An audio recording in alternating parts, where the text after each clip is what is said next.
La lección de hoy, que comenzamos hoy, porque va a ser de varios días. Esta es una lectura de la Declaración Universal de los Derechos Humanos. Supuestamente, como van a ver en lo que dice, la idea era que se reunieron en las Naciones Unidas y todo pensando en que para buscar la paz mundial verdaderamente, lo importante era tener un elemento fundamental y que fuera el mismo para todos. Y llegaron a la conclusión que esos son los derechos humanos. ¿Por qué? Lo hayan entendido ellos o no, son los derechos dados por el Creador a la raza humana. Son los únicos derechos dados por Dios para todo ser humano sin excepción alguna de país, género, edad, nada. Todos a los ojos de Dios tenemos los mismos derechos. Ahora bien, el Señor Jesús, mientras estuvo en la tierra, enseñó por medio de parábolas. Y una de las parábolas que enseñó fue la de que un hombre sembró buena semilla en su campo, pero que mientras dormían los trabajadores, el enemigo aprovechó para sembrar cizaña. Era trigo y cizaña. Y luego él viene y da la explicación de la parábola cuando los discípulos se la piden y les dice: el campo es el mundo. El que siembra la palabra es el Hijo de Dios. Las buenas semillas son los hijos del reino y la mala semilla, la cizaña, son los hijos del maligno. Entonces en la parábola los obreros le dicen al Señor: Señor, arrancamos la cizaña. Y él les dice: no vaya a ser que al arrancar la cizaña arranquen también el trigo. Déjenlos crecer juntos. Y cuando llegue el tiempo de la siega, yo le voy a decir a mis trabajadores que arranquen primero la cizaña. La quiten, la amarren en manojos y la echen al fuego. Y el trigo lo recojan en mi granero. Entonces viene la interpretación y les dice: así será en el fin de este siglo, del siglo presente en el que estamos nosotros. El Señor enviará a sus ángeles a que quiten de su reino aquí en la tierra a los que sirven de tropiezo y hacen iniquidad, y serán echados en el lago de fuego. Y entonces los justos permanecerán y brillarán como el sol, como las estrellas en el reino de su Padre. Ven, esos son los derechos inalienables dados por Dios a la humanidad. Pero como digo, el trigo y la cizaña van a crecer juntos. Por lo tanto, en los 30 derechos aquí enunciados, hay trigo y hay cizaña. Hay más versículos, más capítulos que van dirigidos a los derechos, pero hay unos pocos que son cizaña. Y esos pocos que son cizaña son los que el malvado usa a través de personas que no tienen conciencia, que son mentes reprobadas, como les llama la Biblia, y son las que promueven todas esas barrabasadas como que fueran derechos. Hoy voy a comenzar leyendo entonces la primer consideración, ¿verdad? Porque tiene como 6 o más consideraciones antes de entrar a los artículos de los derechos. Les suplico que leamos en español y que usemos el raciocinio. Se va a dar cuenta que si leemos sin ideas preconcebidas, sino que dejando que las reglas de gramática nos permitan leer los considerandos y los artículos, podremos ver cuáles son los derechos dados por Dios y cuáles no. Comienzo entonces con el preámbulo y tiene los considerandos. Considerando primero, dice así: considerando que la libertad, la justicia y la paz en el mundo tienen por base el reconocimiento de la dignidad intrínseca y de los derechos iguales e inalienables de todos los miembros de la familia humana. Esta es la primera consideración. Note por favor la superimportancia de esta primera consideración, que si la logramos entender, Bueno, cuando digo logramos entender, pareciera como que es difícil. Ya ver, no, no, si tan solo usamos lo que estoy pidiéndole, nuestro raciocinio, leyendo en español, sin meter otras cosas, con solo esta consideración, ya tenemos el 70-80% de la lección ganada. Note pues, dice en primer lugar que estamos hablando de la libertad, la justicia y la paz en el mundo. Queremos todos esos. No hay persona honesta en su sano juicio en todo el mundo que no quiera la libertad, la justicia y la paz. Ok, entonces estamos bien. Eso es lo que queremos. Pero lo que tenemos que estar de acuerdo es que dicen que esto, la libertad, la paz y la justicia, tienen como base, o sea, el fundamento sobre lo cual se puede edificar la justicia, la paz y la libertad en todo el mundo. Para que haya eso, entonces tenemos que tener el fundamento. Vayamos al fundamento. Y antes de darle el fundamento, quiero llamar su atención a la importancia del fundamento con las palabras del Señor Jesús. Cuando él terminó de enseñarle a la gente el llamado Sermón del Monte, donde les dio reglas y las instrucciones de cómo vivir en comunidad, termina en el capítulo 7 de Mateo, en los versículos 24 al 27, con estas palabras. Cualquiera pues que me oye estas palabras y las hace. Me oye y las pone por obra. No simplemente las conoce. Me oye y las pone por obra. Y las hace. Le compararé a un hombre prudente, una persona responsable, que edificó su casa sobre la roca. Descendió lluvia, vinieron ríos y soplaron vientos y golpearon contra aquella casa y no cayó, porque estaba fundada sobre la roca. La base, el fundamento donde se edificó la casa, era la que sostuvo a la casa contra los vientos, las lluvias y los terremotos, pongámosle de esa manera. Sigo leyendo, sigue Jesús. Pero cualquiera que me oye estas palabras y no las hace, no las pone por obra, puede saberlas de memoria, puede enseñarlas, puede predicarlas, puede hacer todo lo que quiera, mientras no las ponga por obra. ¿Qué pasa? Y no las hace. Le compararé a un hombre insensato. ¿Qué es insensato? La palabra en el original griego que fue escrita la Biblia usa la palabra insensato, que en el original significa tonto o estúpido, como si se callara, no tiene nada que decir, es decir, descuidado, moralmente absurdo. Ok, entonces el que oye la palabra de Dios pero no la pone por obra, moralmente es absurdo, es ridículo estar leyendo los 10 mandamientos y estar leyendo el Padre Nuestro y estar leyendo lo que sea y no ponerlo por obra. ¿Qué pasa con estos que oyen y no le ponen por obra? Lo compararé a un hombre insensato que edificó su casa sobre la arena.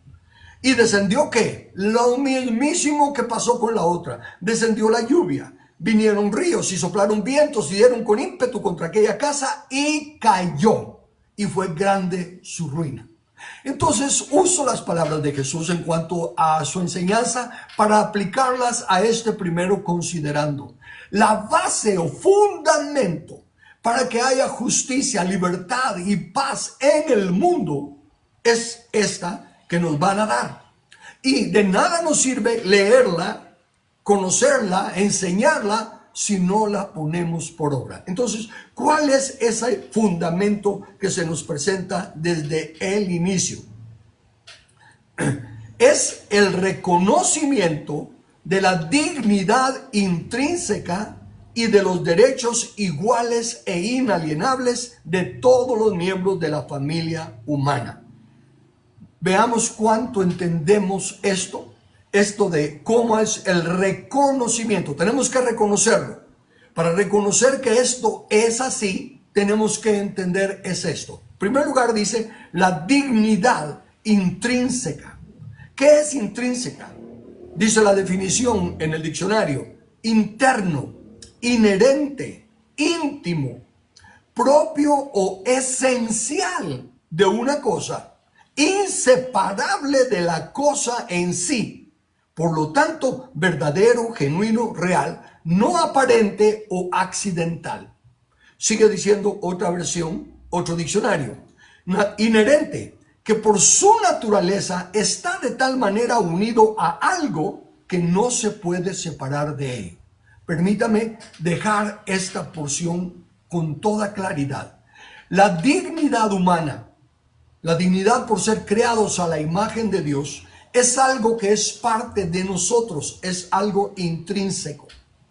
Y significa que es algo que no puede separarse de nosotros. No es algo que podemos decir, bueno, pues ya no me importa esa cosa. No, no, no. Es como que diga, es el corazón nuestro, ¿verdad? O son los pulmones nuestros. Es algo propio, intrínseco, que no puede separarse.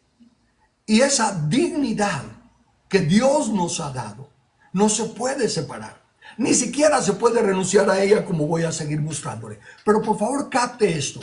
La base para que haya libertad, paz y justicia en el mundo es que reconozcamos esa dignidad en cada ser humano. Todos los seres humanos somos exactamente iguales en derecho, dados por Dios. A los ojos de Dios no habemos blancos, negros, rojos, amarillos, cortos, altos, bajos, ricos, pobres. No existe absolutamente nada de las cosas que nos hacen diferentes o que nos separan hoy en día. Ese valor que tenemos es el mismo que tenemos todos y cada uno de nosotros, porque somos creados a la imagen y semejanza de Dios. Entonces dice que esa dignidad es algo inherente. ¿Cuál es el significado de inherente? Que por su naturaleza está de tal manera unido a algo que no se puede separar de ello. Ahora voy a la definición de la palabra inalienable. Parece que fuera una lección sencilla. Parece que no se está leyendo el diccionario. Eso no es una revelación nueva de Dios. No, no, no, no, no. Es que fíjese que en realidad la Biblia es el manual del Creador. Nos lo dejó en un idioma sencillo, me refiero pues al traducirlo a nuestros idiomas individuales, pero lo dejó de tal manera que sí lo podemos entender. No necesitamos ser graduados de teología y esto y lo otro para entender. Si leemos en español respetando las reglas de gramática y usando el sentido común, el entendimiento que Dios nos ha dado, queda claro. La dignidad humana es la misma en toda persona. ¿Cómo está? ¿Por qué hay tanta diferencia? Hagamos un paréntesis ahí. ¿Por qué hay tanta diferencia? Porque pecamos. ¿Qué es pecar? Pecado es infracción de la ley.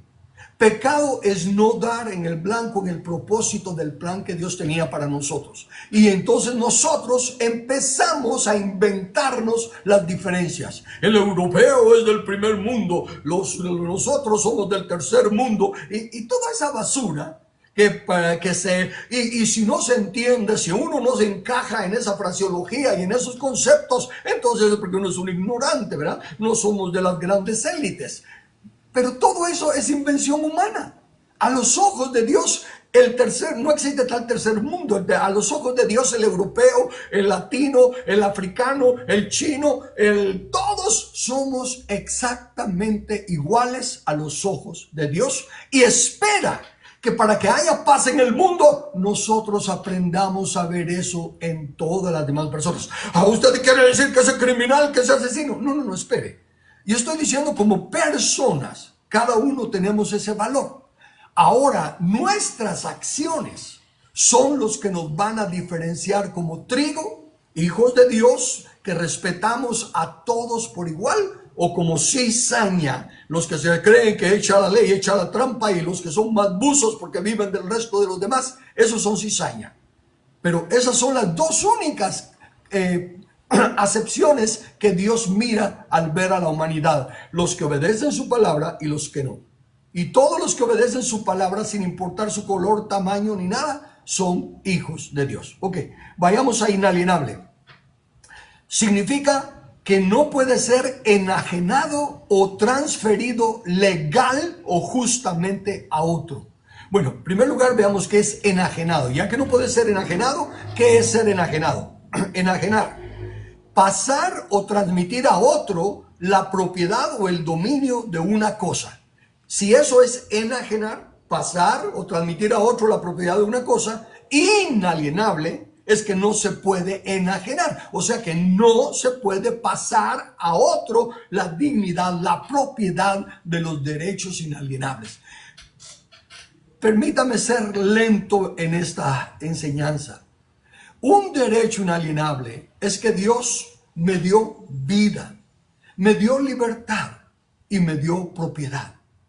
No puedo renunciar a ella. Ay, ya está la cosa, está como está, renuncio a la vida, el que quiera puede matarme y no se sienta culpable. No se puede.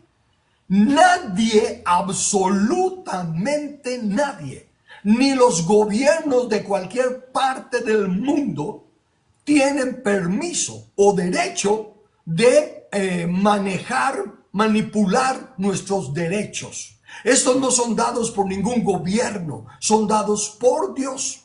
Y nadie puede decir vamos a mejorar sus derechos o vamos a limitar sus derechos. No, dice que no se puede transmitir a otro la propiedad o el dominio de una cosa. Por lo tanto, razone esto: los derechos humanos no se pueden legislar.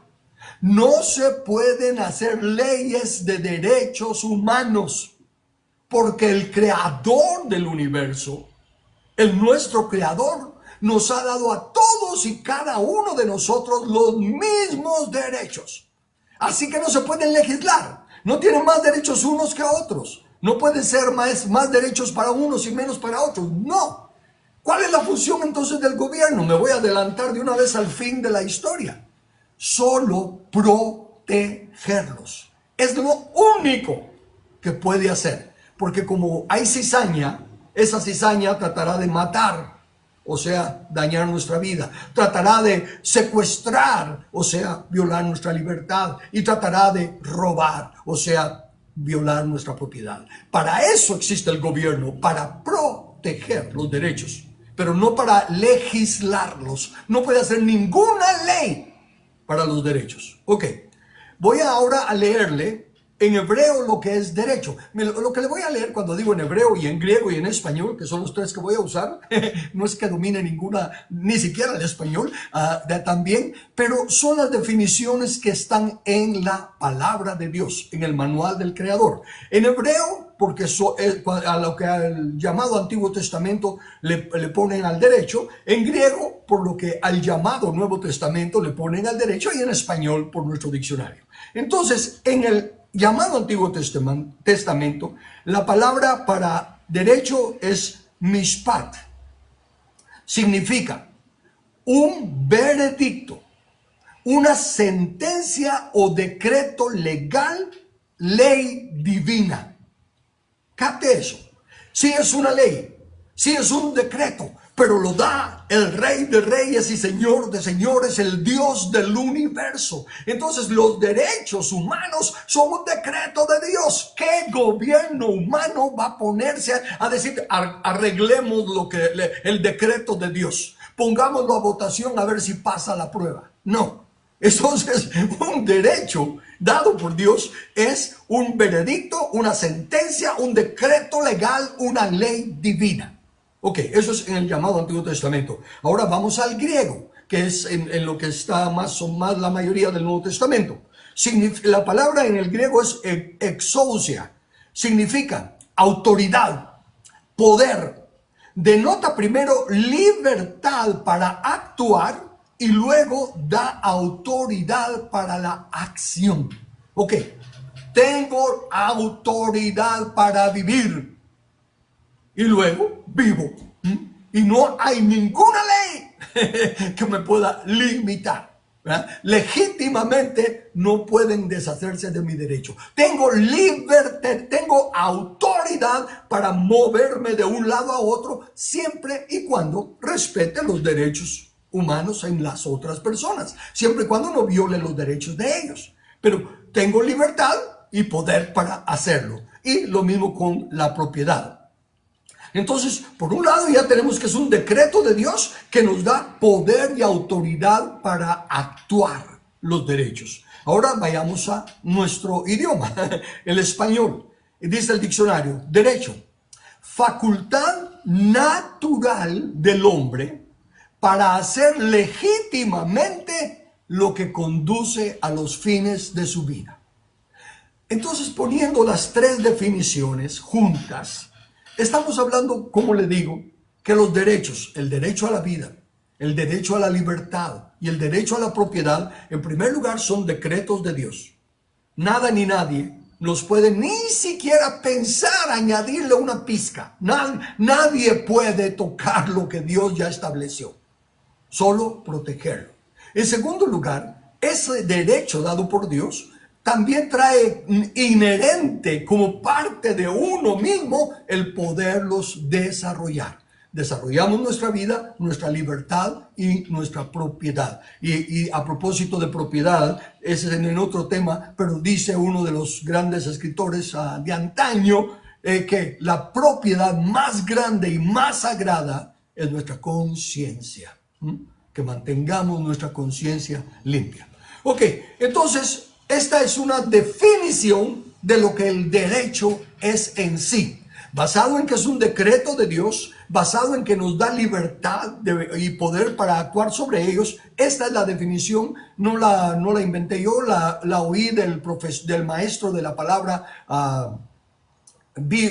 Paul Gelly. Él dijo de esta manera: derecho es un reclamo justo.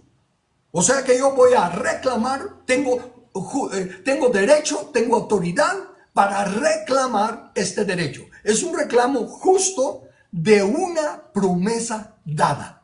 En nuestro caso, los derechos inalienables son una promesa dada por Dios.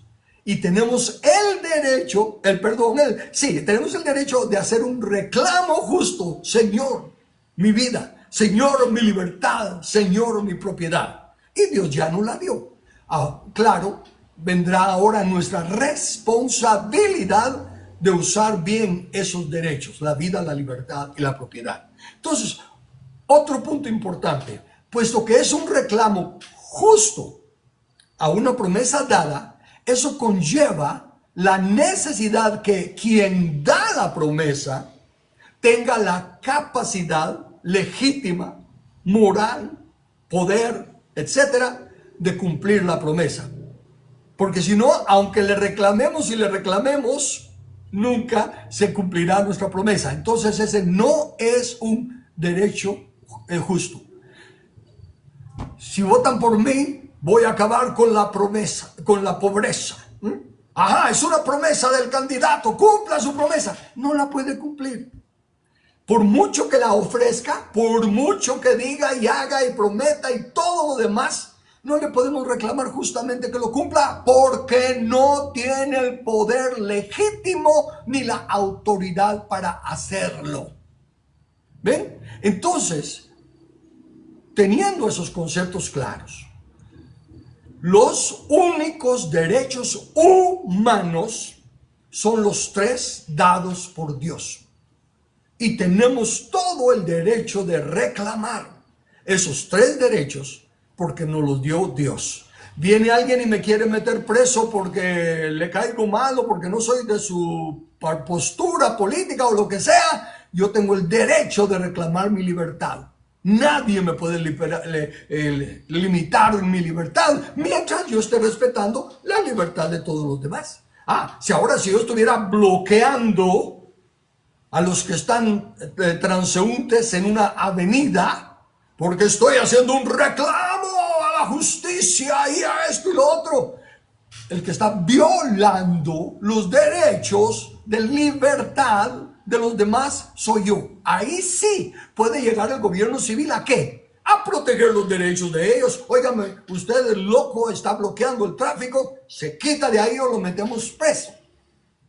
Eso sí es justo, que defiendan los derechos inalienables que yo estaría violando. Los ejemplos son obvios y claros, pero como la mayoría no entiende lo que significa eso, por eso estoy enfatizándolo lo más que puedo. Ok, entonces, ¿quién puede dar? Ahora, déjeme aclarar otra cosa.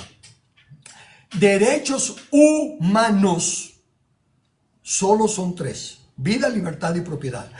No, pero ¿qué acerca del padre que le da derechos a su hijo? De que sí puede usar el carro, de que sí puede usar el teléfono, o que acerca del patrón que le da derecho a su empleado para que no venga a trabajar. Cierto. Son derechos, son legítimos, pero no son derechos humanos. Humano significa que lo tenemos todos y cada uno de nosotros. Estos otros derechos de segunda clase, pongámosle, son derechos circunstanciales, temporales y condicionados. Porque un padre tiene autoridad, tiene el poder legítimo de darle derechos a su hijo.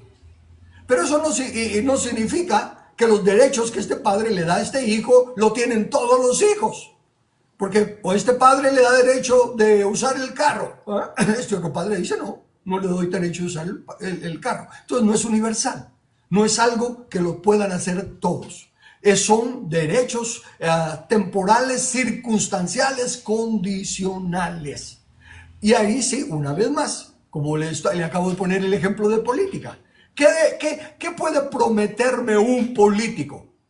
No puede prometerme nada. No me puede prometer que va a mejorar la educación. No me puede prometer que va a mejorar el trabajo. No me puede prometer nada de esas cosas que no son de ciudadanía. Solo ahí tiene derecho el gobierno civil. En la ciudadanía, en velar el tráfico, en velar las carreteras, en el bien común, lo que ayude a los ciudadanos a poder salir adelante. Pero no tiene ningún derecho de meterse con su vida, su libertad y su propiedad, solo protegerlas.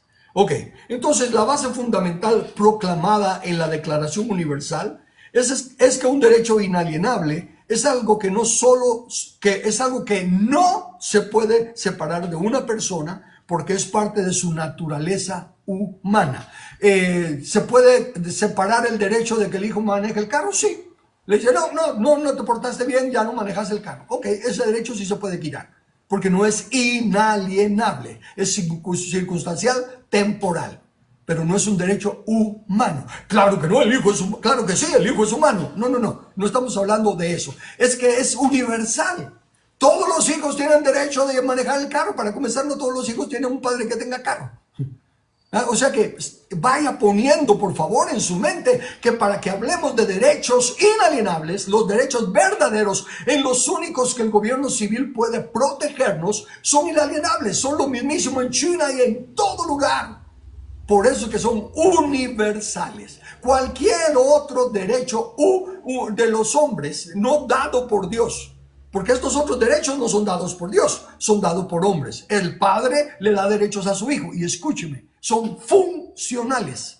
Es la función de padre la que tiene autoridad para darle a la función de hijo un derecho. Pero este hombre no tiene derecho de cambiarle la vida, la libertad y la propiedad personal del hijo, porque esos derechos son dados por Dios al hijo, igual que al padre. La función de padre e hijo no hace que uno tenga más derechos que el otro en cuanto a los derechos humanos. Vayamos a esto. Todo lo que respira, todo lo que vive, todo ser humano, pues desde luego, no estoy hablando de los animales, todo ser humano tiene los derechos inalienables desde el momento de la concepción. O sea que en el vientre de la madre, una vez que concibe, a los ojos de Dios ya hay dos personas y cada una tiene los mismos derechos inalienables dados por el Creador. La madre no tiene derecho sobre la persona de su hijo simplemente porque está en su vientre. Ese es el diseño del Creador. Y no puede reclamar las mujeres que yo llevo esto y lo otro. Las funciones nos las da Dios a las mujeres de unas y a los hombres de otra, y Él es el Creador. Dice claramente en la escritura, en el manual del creador, que no se puede poner el vaso, decirle, ¿por qué me hiciste así? No me gusto. No le puede reclamar a su hacedor. Entonces, sigo leyendo. La base fundamental proclamada en la Declaración Universal es que un derecho inalienable es algo que no se puede separar de una persona porque es parte de su naturaleza humana. Quitarle un derecho inalienable a alguien es semejante a matarlo. Capte esto. El que priva la libertad no está matando, solo privó la libertad. A los ojos de Dios, en el manual del Creador, tenemos ejemplo de la violación de los 3 derechos. ¿Y cuál es la pena o el castigo para cualquiera de la violación de los 3 derechos? La muerte. Primeramente, le voy a leer el primer texto. Bueno, el primer texto es el de cuando, después del diluvio, primero el diluvio vino porque primero cuando Caín mató a Abel, tenía miedo Caín que lo fueran a matar. Y Dios le dijo, no, nadie tiene, estoy usando otra fraseología, pero Dios le dijo que no tuviera, que nadie lo podía matar. Si alguien lo mataba, ese que matara a Caín, el asesino, ese que matara a Caín, sería castigado 7 veces más fuerte que Caín que mató a Abel. Razonemos eso porque es importante. Caín mató a un igual, su hermano. Eran 2 seres humanos igualitos en derecho y autoridad. Caín lo mató. ¿Es digno de muerte? Sí. Pero Dios todavía no había dado la ley. Y donde no hay ley, no se inculpa de pecado. Y Dios es un Dios juez. No había ley, por lo tanto, no podía haber castigo. Sin embargo, serían consecuencias. ¿Cuáles son las consecuencias? Perdió sus derechos inalienables Caín. Gradualmente perdió en primer lugar su propiedad. Tenía que andar como el judío errante que dice el dicho, ¿verdad? Segundo, perdió la libertad. No tenía miedo, estaba inseguro y eventualmente perdió la vida. Pero una vez que, y así creció la gente, y como no había castigo, no había ley, estaba el mal aumentando y creciendo. Entonces Dios envió el diluvio, y cuando salen del arca, allá Noé, viene Dios y le dice a Noé, ahora fructificad, multiplicados, llenad la tierra. La misma comisión que le dio a Adán, pero no le dice sojuzgadla, porque se perdió la autoridad para sojuzgar la tierra. No hay justo ni siquiera uno. Entonces le dice, fructificad, multiplicad, llenad la tierra. Y luego dice, el que derrame sangre del hombre, por el hombre, su sangre será derramada. En otras palabras, el que mata, hay que matar. ¡Hala! Eso es venganza. No, es justicia. ¿Por qué? Y ahora escuche esto. Pero mire, es que en nuestros días hay que quitar la pena capital porque no es disuasiva. No importa si no es disuasiva. Claro que lo es, pero digamos que no. No importa que no lo sea. ¿Por qué no hay que quitarla? Porque es un derecho inalienable dado por Dios, la vida, y quien viola los derechos inalienables dados por Dios merece la muerte. Ese es el punto así de sencillo. ¿Por qué? Ahora le repito lo que le dice Dios a Noé. El que derrame sangre del hombre, por el hombre su sangre será derramada, porque a imagen de Dios fue hecho el hombre. La razón de que esa persona debe morir es que no respeta que el Creador puso su imagen en las otras personas. Y quien no respeta la imagen del Creador en la otra persona, en un mundo creado a la imagen de Dios, de personas creadas a la imagen de Dios, no tiene cabida uno que no respeta los derechos inalienables. Por eso, todos los demás pecados y crímenes y problemas que te dan tienen solución. Si roban, tienen que restaurarlo. Si golpean, tienen que pagar la cura, etcétera, etcétera. Todo tiene solución. Pero los derechos inalienables, no.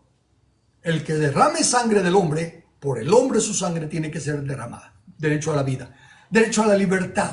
El ejemplo que pone la Biblia es el que roba a su hermano, pero le dice el que roba a su hermano, pero está hablando del que secuestra a su hermano. ¿Qué está haciendo un secuestrador? Está violando la libertad de la otra persona. Contra su voluntad se lo está llevando y contra su voluntad lo tiene encarcelado, encerrado en donde sea. ¿Cuál es la pena para el que está violentando la libertad? La muerte. Los secuestradores deben morir de acuerdo al manual del Creador. No lo estoy diciendo yo. ¿Y cuál es el otro?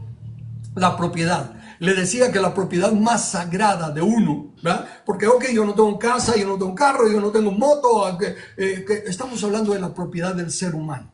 Entonces, lo más sagrado del ser humano es lo que compete a su cuerpo. En este caso dije la propiedad más sagrada es la conciencia. Pero en el caso de las mujeres, la propiedad más privada es su virginidad, su dignidad como mujer. Entonces, un violador es como que matara a la persona. Y la pena capital para los violadores en el manual del Creador, la muerte. Pero entiéndalo, es porque están violando los derechos inalienables. No están violando el derecho de permiso de un padre, de un jefe, de un patrón o lo que sea, o una ley del gobierno civil. No. El que derrama sangre está menospreciando al Creador, no respeta en el prójimo la imagen de Dios y está matando a algo que Dios dice es mi imagen. Yo le he dado vida, libertad y propiedad. Y el que viola esos derechos dados por el Creador merece la muerte. Así de sencillo. Ok, entonces sigo. La base fundamental entonces es que respetemos los derechos inalienables. Quien viola los derechos inalienables, le leo ahora lo que tengo escrito, pero que ya se lo dije. Vida, libertad y propiedad dados por el Creador a todo ser humano, declara con ese hecho que no respeta la imagen de Dios. Consecuentemente, en un mundo habitado por seres a la imagen de Dios, no hay lugar para tal clase de bestias, porque así le llama la Biblia a todo el que no usa raciocinio, o les llama mentes reprobadas. El origen del ser humano, aún para aquellas personas que dicen no creer en Dios o que tienen otra clase de religión, sigue siendo el reconocido, que toda persona tiene los derechos. Consecuentemente, es independiente de todas aquellas que le requieran la rendición de su dignidad intrínseca y sus derechos inalienables. Ok, considerando número 1, la base o fundamento para que pueda haber libertad, paz y justicia en el mundo es que se respeten los derechos inalienables. Derecho inalienable son solo 3, dados por el Creador a toda persona por igual, sin excepción alguna. Esos derechos no pueden ser legislados. El gobierno no tiene permiso de decir qué van a hacer con este derecho o con el otro. Bien, hermano, nosotros lo que queremos es que se respete el derecho a la vida. Eso sí, protéjala, pero no haga ninguna ley que diga que se respete. Ya Dios lo dijo. Ya dijo que el que no respete los derechos inalienables, lo quita de su reino. Entonces no pueden hacer ninguna ley con relación a los derechos inalienables.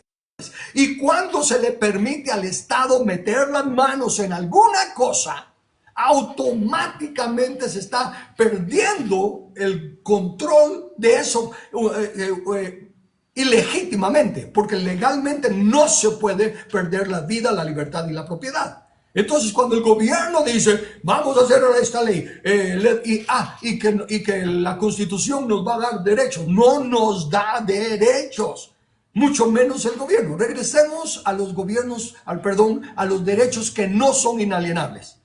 El derecho de los gobernantes es un derecho que nosotros, los ciudadanos, le hemos dado. No es un derecho inalienable, es un derecho que es temporal, circunstancial y por cierto tiempo. Entonces, los gobernantes no tienen derecho, excepto aquello que nosotros les damos permiso. Entonces, ellos no pueden darnos derechos a nosotros. Vamos a ver si el gobierno nos hace el favor de... No, el gobierno no nos hace el favor de nada. Solo puede trabajar en lo que tenga que ver con ciudadanía. Por eso es que a mí me da tristeza que la iglesia ignore su rol ante los ojos de Dios. Que la iglesia se someta a pedirle cosas al gobierno y llenar requisitos del gobierno para su funcionamiento, cuando a quien representamos es a Dios. Y la iglesia representa al cuerpo de Cristo. El cuerpo de Cristo no está sujeto a los gobiernos humanos. Una vez más, entonces, los gobiernos no dan derechos al pueblo. El pueblo le da derechos al gobierno. El gobierno no puede, insisto, no puede ofrecernos nada porque no puede cumplir nada que nosotros no le demos permiso. Porque la soberanía radica en el pueblo. El poder, la naturaleza del poder emana del pueblo y le damos permiso a los gobernantes para esto y para esto. Nosotros somos los que les damos permiso porque somos los que tenemos el poder y el derecho inalienable de autoridad. Entonces, a la función de gobernantes, la función de ciudadanos es la que le da derechos. Como humanos, tenemos los mismos derechos los gobernantes que los ciudadanos. Como función, los ciudadanos tenemos autoridad sobre los gobernantes y les damos derecho de que decidan cómo se maneja se administra el tráfico, cómo se arreglan las carreteras para que se unan los departamentos, en fin, les delegamos autoridad. Pero ellos no tienen ninguna autoridad que nosotros no le hayamos delegado. Consecuentemente, cuando quieren hacer un derecho, pasar la ley de un derecho, vamos a hacer la ley del derecho del niño. Ningún niño, la función de niño, ningún niño tiene derecho. Tiene derecho el humano que en ese momento está en la función de niño, está en el proceso de desarrollo. ¿Y qué derecho tiene ese niño? Los mismísimos que tiene el anciano, que tiene el adulto, que tiene el gordo, que tiene el flaco, los mismísimos derechos inalienables dados por el Creador. Pero el gobierno no le puede dar derechos por ser niño. Esa es una función que el padre tiene que ejercer, no el gobierno civil. El gobierno civil solo intervendría si el padre viola los derechos de la persona que es su hijo. La función de hijo la tiene que administrar, tiene que instruir al niño en su camino, en el camino de Dios, para que le vaya bien. Pero la persona de su hijo, sea bebé, sea niño, sea joven, seas adulto, esa persona, el padre no tiene ninguna autoridad ni puede ejercer ningún derecho sobre ella. Espero que, aunque sea redundante y que le esté dando y dando, entiéndase pues, todo ser humano, esa es la única condición para tener los derechos inalienables, ser un ser humano. No importa niño, joven, viejo, mujer, varón, no importa nada de eso. La única razón por la que se tiene derecho es por ser humano. Derecho a la vida, libertad y propiedad por ser humano. Ahora, derecho a manejar el carro, derecho a hacer esto y lo otro, ya son derechos circunstanciales, temporales y de funciones nada más. No es que yo, Carlos, hombre, tengo autoridad y le doy derecho a mi hijo Brandon. Le doy derecho a mi hijo Brandon, yo padre. Pero yo, Carlos, humano, no tengo ninguna autoridad sobre Brandon, hombre. Somos exactamente iguales a los ojos de Dios. En la función variamos, pero en la humanidad todos somos iguales. Ok, lo repetí bastante. Espero que haya sido claro, aunque redundante, porque si entendiéramos, como dije, este primer considerando de la Declaración Universal de los Derechos Humanos, y lo voy a leer de junto una vez más para que quede claro. Si tan solo entendiéramos y respetáramos esto, se solucionarían todos los problemas. Considerando que la libertad, la justicia y la paz en el mundo tienen por base o fundamento el reconocimiento de la dignidad intrínseca y de los derechos iguales e inalienables de todos los miembros de la familia humana. ¿Sí? Familia humana. Y todos somos igualitos. Ok, paro aquí. ¿Preguntas o comentarios?